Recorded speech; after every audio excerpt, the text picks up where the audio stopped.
Tonight on Sports Paws, the college hockey playoffs are right around the corner. We'll see how the Quinnipiac men's ice hockey team is looking after a weekend against St. Lawrence and Clarkson. And the women's ice hockey regular season over. Playoffs are here. How far will this squad go?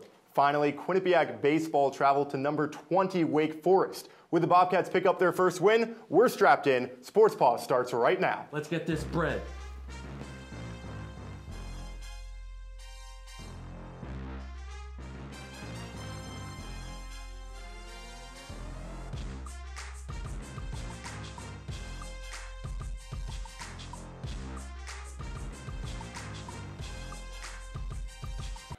Welcome to Sports Paws. I'm Jon Surratt with Kyle Levasseur to my left, and 30 minutes of Quinnipiac sports ahead of us. A lot to get to tonight, John. We start with men's ice hockey. Quinnipiac men's ice hockey is coming off its last regular season home weekend of the year. 12th ranked Clarkson on Saturday, but we'll start with the Friday night matchup against St. Lawrence. QU versus SLU at the PCU, People's United Center. You see what I did there, Tom? But it was number 500 that everyone was talking about. 500 wins, that is, for Grant Pecknold, the third active coach in college hockey to reach that milestone. First period action, Quinnipiac on the power play. Chase Prisky, the hezzy, and top right corner. Quinnipiac up 1-0 on Prisky's 15th goal of the year. But Wyatt Bongiovanni quickly stole the show. If you don't know the freshman, you're gonna, after this highlight, quite the day from Bongiovanni. Same looking play here. Quinnipiac on the power play. Prisky with the puck, but instead of shooting, he passes to Bongiovanni, who tips it in front of the net for his first goal of the game. Now Luke Shiplow with the puck in the offensive zone, passes to Bongiovanni, who tips it in for his second goal of the game. Quinnipiac up 3-0 at this point, and they're on the power play again, and Bongiovanni scores again. 6 power play opportunities for Quinnipiac. They convert on 4 of them. Bongiovanni with the natural hat trick and adds an assist for a 4-point game. Bobcats win 7-2. Now with men's ice hockey having their last home stand, some seniors we recognize. Those are 3 defensemen, and Chase Prisky, Brandon Fortunato, and Luke Shiplow. The forwards being recognized are Scott Davidson and Craig Martin, who are both from British Columbia. Now after the Friday night matchup against St. Lawrence, Quinnipiac men's ice hockey will be going up against men's ice hockey Clarkson on Saturday, and that's senior night for the team here, as we're going to get going against the Golden Knights, Quinnipiac against Clarkson. But first, we're going to show you here seniors taking pictures with their family here. Chase Prisky, all of them aforementioned, Scott Davidson, Luke Shiplow, Craig Martin. First period here we go into. Quinnipiac gets the face-off win, finds Peter Levasseur. He shoots it, deflects off Alex Whalen, gets the goal to go up 1-0. As they celebrate there, now we go into the second period here.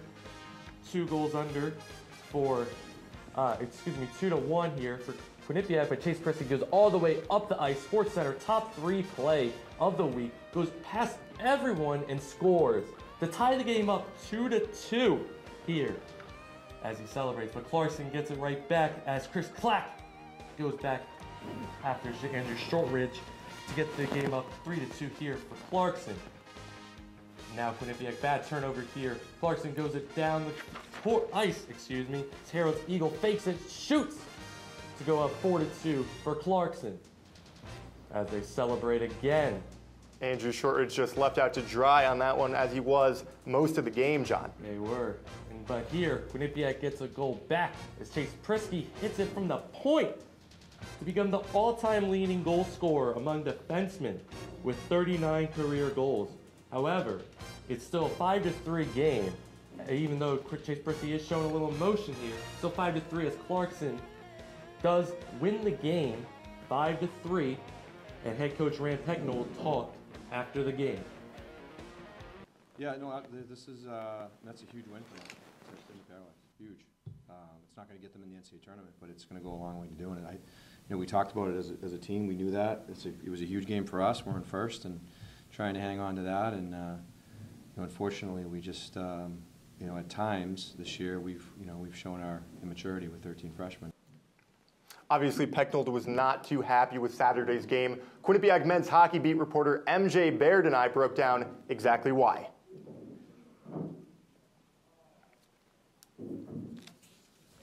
Hello and welcome to The Rebound presented by Q30 Sports. The Quinnipiac men's ice hockey team loses tonight 5-3 the final to the Clarkson Golden Knights. It was senior day in Hamden, and obviously the result not as the Bobcats wished, Kyle. Nonetheless, the Bobcats don't get the 2 points that were on the line. Clarkson does, and we have a new leader in the clubhouse in the conference standings. The Cornell Big Red have taken over as the top team in ECAC hockey, and unfortunately for Quinnipiac, they had their fate in their hand.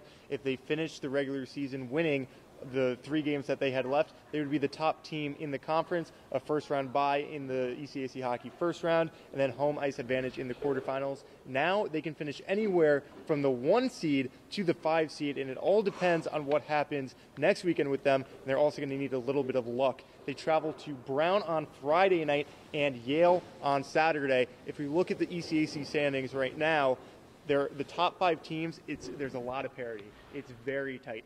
Yale is 3 points behind Quinnipiac in the standings, and Quinnipiac faces Yale to end the season. So if Quinnipiac ties Yale on Saturday, they are guaranteed a bye in the first round. If they beat Brown, they're also guaranteed a bye, but at the very least, they need to tie Yale, because then they will have a 1-0-1 record against them, and that is the tiebreaker. It doesn't matter if they have the same amount of league points. Yeah. They will have the better head-to-head record against Yale. So a tie next weekend against Yale guarantees we will be back at Frank Perrotti Jr. Arena for the quarterfinal. Quinnipiac did not play good enough defense, but the question to you is, what exactly went wrong with this team? You know what? They shut out Clarkson throughout the first period. They only allowed 5 shots in that period, so really the second period is when things started to tumble for them. In 20 minutes, they allowed 4 goals. That really never happens to Andrew Shortridge. It all started because of turnovers. A lot of younger members, I saw Peter DeLagatore turned it over a few times in the neutral zone, and then elite scorers for Clarkson would take the puck, make some nice moves, and Andrew Shortridge was left in the dust. He didn't have anyone to bail him out. And as good as Andrew Shortridge has been this season, he can't just do it all. On Saturday, as John alluded to, Chase Prisky broke the program record for most career goals ever scored by a defenseman. Prisky broke the Division I record earlier this season, but on Saturday night, he passed Ed Masika, who has held the overall record since 1986, before Quinnipiac was D1. Prisky scored his 38th career goal in the second period to tie the record, and 39th career goal in the third period to claim the record. And now here we have the current men's ECAC hockey standings, as we have here with Cornell, the top, with 27 league points. Harvard and Quinnipiac tied at 26 points, with Clarkson at 4th, and all the way at 8th, with Union at 18 points. As Yale is 23rd with 5th with 23 points.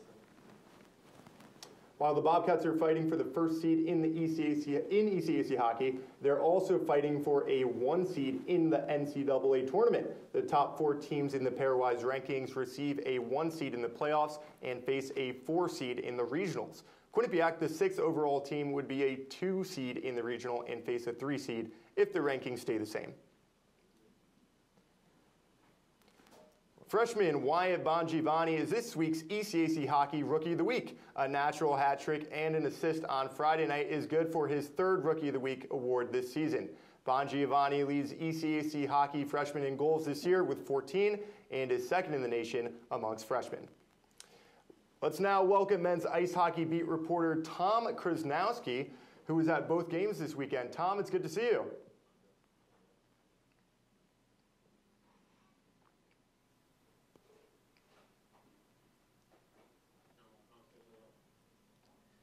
Tom, you there? Glad to hear you guys. Kyle, John, let's do this. Let's get started. I can't wait. Tom, the Bobcats picked up 2 points this weekend. What does that mean for the conference standings? Yeah, Kyle, so those 2 points they got were on Friday night. That came in the game against St. Lawrence. And after that game, the workout room erupted in cheers, because what that meant is Quinnipiac was number 1 in ECAC hockey standings. They finally made it. They overtook Cornell. They were number 1. Then, after the loss against Clarkson, a much different tune. After that loss, now they're still tied for 2nd, and they could finish anywhere from 1st through 5th. depending on the results of this weekend. Most likely, Quinnipiac will end up finishing somewhere between the 1 through 3 seeds in ECAC hockey, but there is a scenario in which they don't get a first-round bye if everything goes the wrong way. So definitely a missed opportunity to keep rolling with first place after the result of Saturday's game. Now, Tom, what went wrong for the Bobcats in their loss against the Golden Knights Saturday? John, it was all about the defense and the goaltending that messed things up for the Bobcats, but specifically the turnovers on defense. Everybody said after the game, Rand Pecknold, Chase Prisky, that you can't win games when you give up 5 goals in a game. And some of those goals, they just weren't, they came off Quinnipiac turnovers. The one that was the real backbreaker was the 4th goal. You saw it earlier in the highlight. Harold's Eagle made a move. He got behind the Bobcats defense. There was nobody there in a gold jersey nearby. He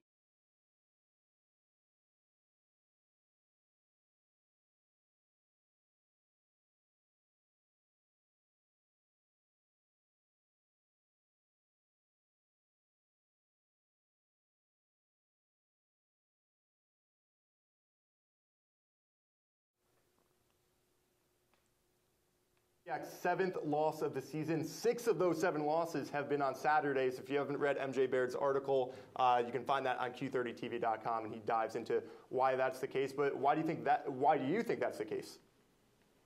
Well, you mentioned it, Kyle. They're 12-1-1 on Fridays. They're 6-6-1 on Saturdays.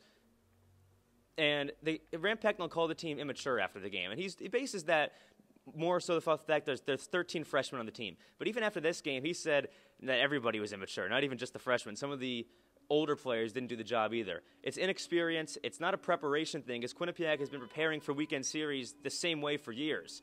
Right now, though, they're just not performing on Saturday, and the quote that really mattered was Chase Prisky's. He said that there are players on this team who need to identify their weaknesses on Saturday and not pass off the blame to other players, look inward to get the results outward.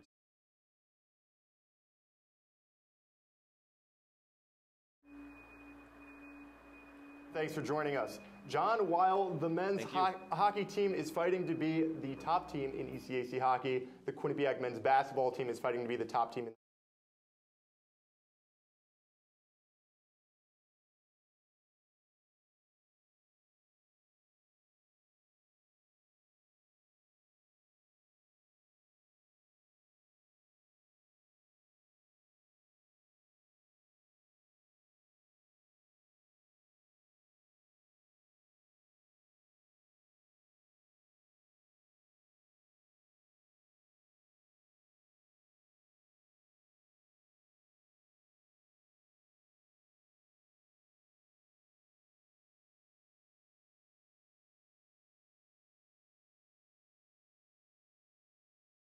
six. Second half action, Quinnipiac is now down, trailing Kevin Morpho. Hello! Quinnipiac trailing by just 1 point after that. Later on in the half, Ricky McGill simply took over in the end of the game. Little step back action for 3. Here he is again from behind the arc, hitting down a big 3-pointer. Gales go on to win 81-77. Tough one for us. I think you got to give a lot of credit to Iona for just battling and hanging in there and then just kind of stealing it towards the end, and we couldn't recover. I think a night where we've just got to be able to grind defensively. When we're not making the shots, when we're not executing offensively in rhythm, got to make up for that with how we defend. Kind of the toughness we play with on that end has got to make up for that, and then you can win a close game. After the Iona loss, the men's team had a chance of redemption against the Monmouth Hawks. And did they come out and perform, Kyle? Winning by 12 points to have their MAAC record go up to 10-6. Kiam Young had 25 points on the day, as he always leads the team in points. Rich Kelly had 22 points and had 60% from the 3-point land. Cam Young broke 2 Division I program records on Sunday. The first he set last year, most points in a single season. Young set it at 622 last year and has upped it to 624. The second record is most 3-pointers in a season. Young has 85 threes this year, passing James Johnson, who scored 84 threes in 2011.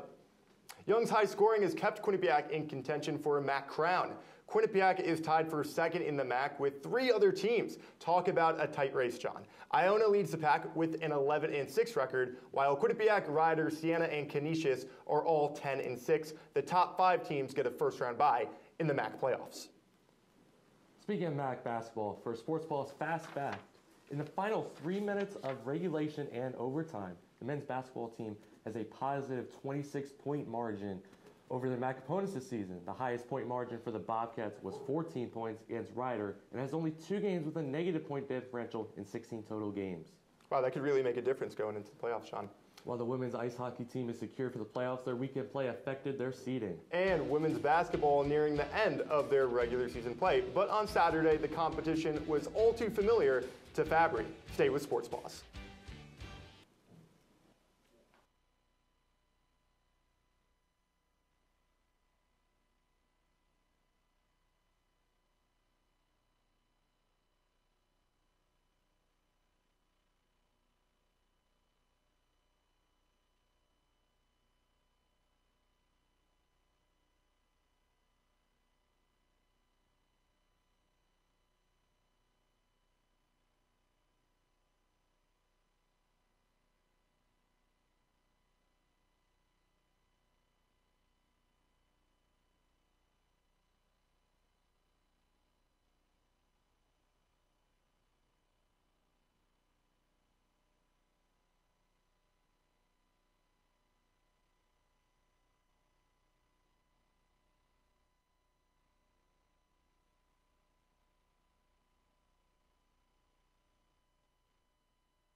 Welcome to the WQAQ Morning Show. Dan Ball and Emma Spagnolo joining you here from the QAQ studios in Hamden. And Emma, it is that time of year again.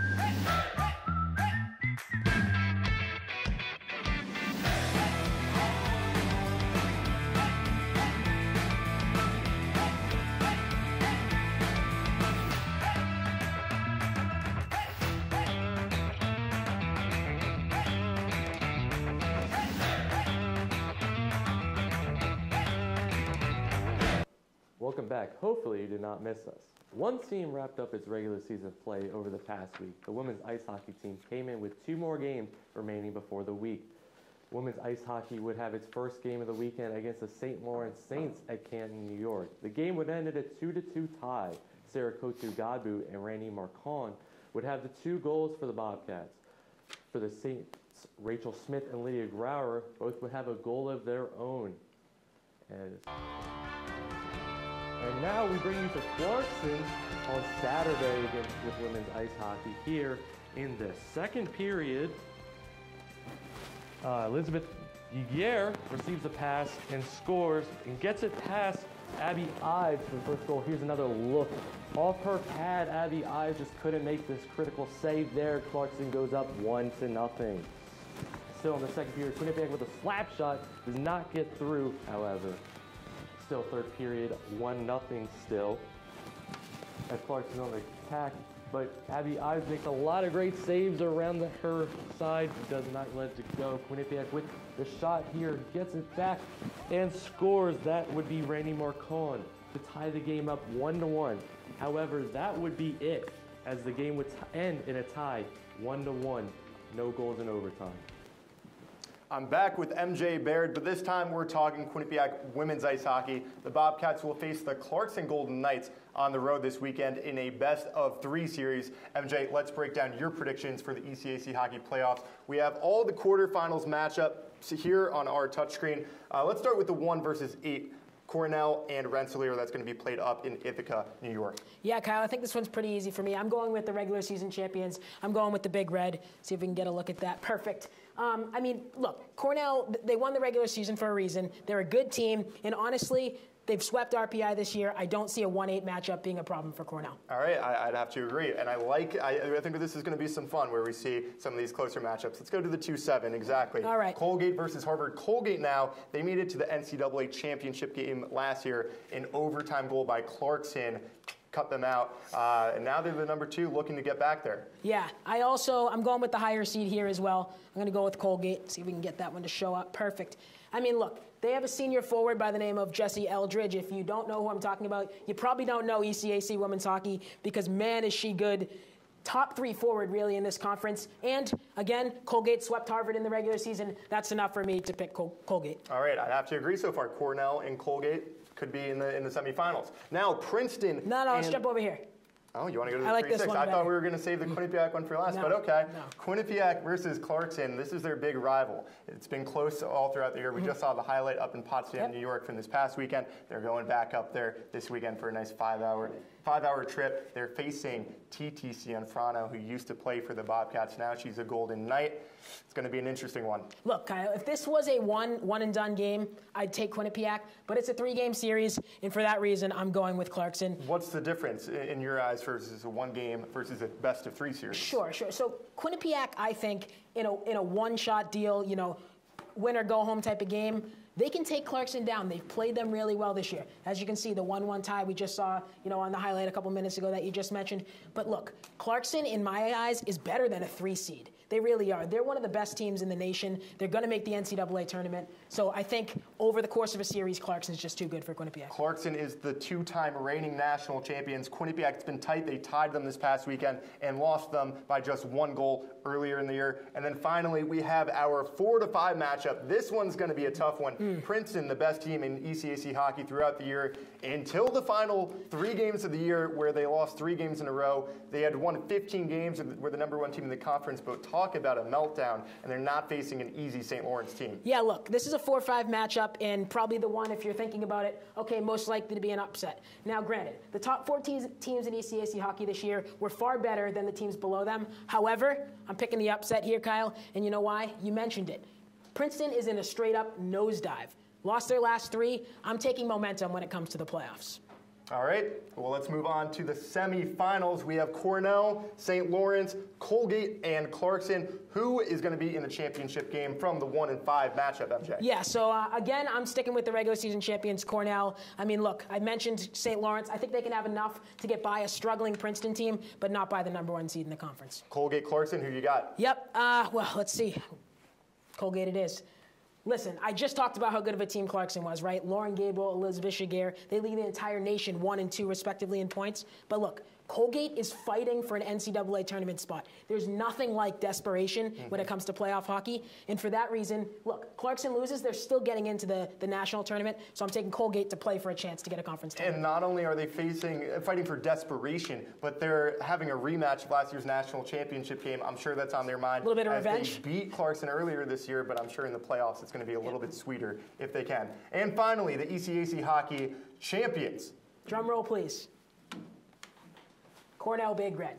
You win the regular season, you're the favorite to win the postseason, right? For one reason and one reason only, and let me look down at my notes so I get this right. Marlene Boissonneau. I promise you it's not spelled like that. The senior goaltender for Cornell.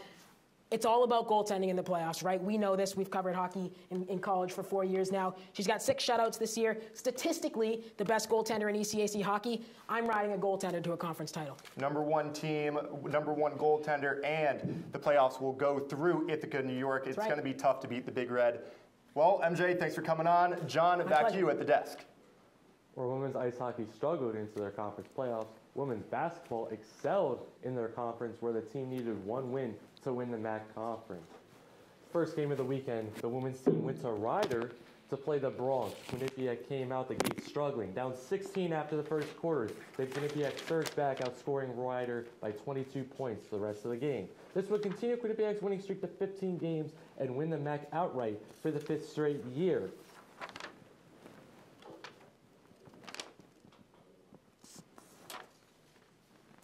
After the Mariners game, women's basketball beat reporter Katie O'Keefe has more analysis about the game.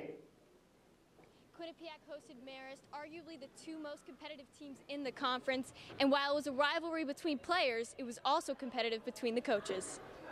My goodness, it's blossomed over the years being in the conference to get to know him, because just so much respect for what he has done with the Marist program.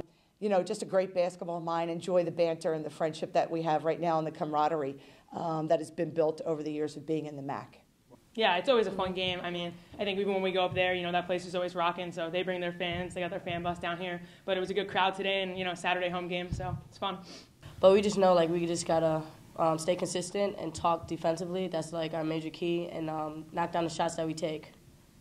Yeah, I mean, we know we're going to get every team's best shot, so we prep no differently for them than anyone else. So, obviously, a very well-coached team.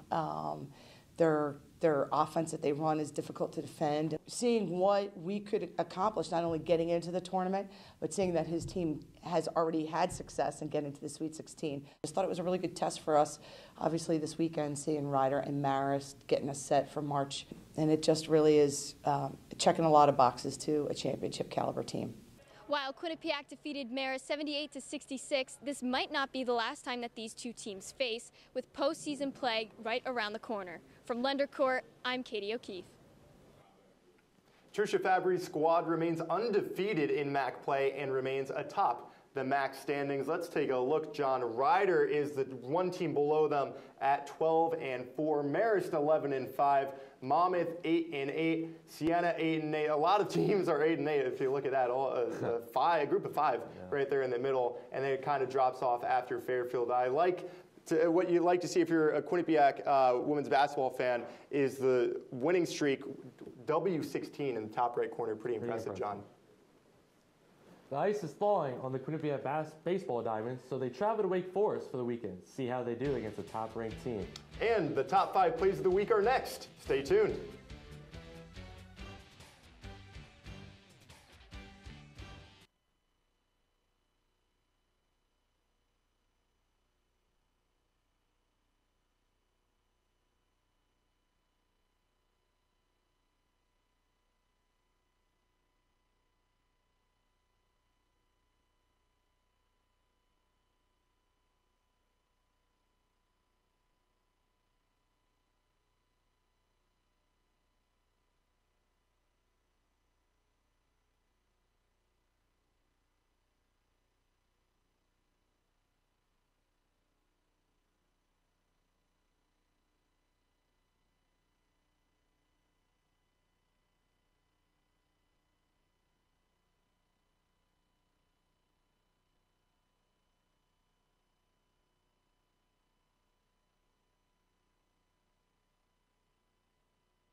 Welcome to the WQAQ Morning Show. Dan Ball and Emma Spagnuolo joining you here from the QAQ studios in Hamden. And Emma, it is that time of year again. Welcome back to Sports Paws. Quinnipiac women's lacrosse is prepping for MAAC play. Quinnipiac traveled to Yale on Wednesday and lost 18-7. The Bulldogs dominated throughout the day, handing the Bobcats their second loss of the season. But Quinnipiac would quickly pick up its second win of the season when it faced LIU Brooklyn at home on Saturday. Quinnipiac fans watched a 14-8 win in the Bobcats' home opener. Quinnipiac plays at Hofstra University tomorrow and Wagner College on Friday. In a rematch of the NCAA Championship of 2018, the acrobatics and tumbling team took a tumble against the Baylor Bears with a final score of 280.775 to 269.675 to start the season 0-2. Quinnipiac baseball struggled against Elon yesterday in an 11-1 loss. Sophomore Andre Marrero and Kyle Maves were the lone bright spots. Marrero had 5 hits, including his first homer of the season. Maves went 3 for 4 from the plate. Quinnipiac also faced Wake Forest this weekend, the number 20 team in the country. Despite losing 15-5 yesterday, the Bobcats upset the Demon Deacons with a 8-6 win on Saturday. This is Quinnipiac's first win over a nationally ranked opponent since 2004 when Quinnipiac defeated Virginia. Tyler Poulin picked up the win and struck out 12 batters. The Quinnipiac men's lacrosse team played its third game of the season against the Vermont Catamounts. The Bobcats would lose, however, by a score of 20-10. Jake Tomsick would lead the way for the Bobcats with 3 goals, and Jack Knight would score 4 for the Catamounts. Quinnipiac now sits at 0-3 to start the season. All right, John, a lot of great plays from this week. We're only going to have 5 in the top 5 plays of the week. I really like this week's, John, so let's get to it. I think I know what number 1 is. You get things started, though. All right, so I'll take 5. Women's basketball playing Marist here as Brittany Martin finds Jen Fay in the post. She spins around, gets the mid-range to go. She was the MVP last year and recorded 22 points. That game celebrates with her team there, Kyle. Men's hockey versus SLU on Friday. Wyatt Bongiovanni, he gave us a lot of highlights to choose from. This was our favorite. In front of the net, tips it in, one of his 3 goals of the natural hat trick. Now third play here, Rich Kelly or Steph Curry? 3-point bomb to bring Quinnipiac up 10 against Monmouth, which they would come and win that game.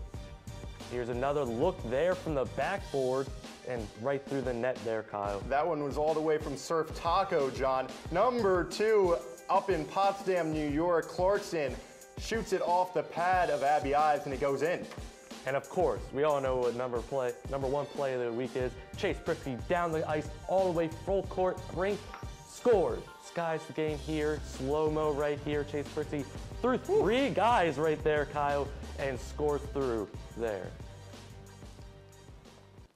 That's all the time we got. It's been a great time. Next to Kyle talking about some sports on Sports Paws. Same here, John. As playoffs approach, follow all of the content our hardworking beat reporters are churning out on Twitter at Q30Sports and on our website, Q30TV.com. For Jon Surratt, our amazing crew, I'm Kyle Levasseur. Have a great night.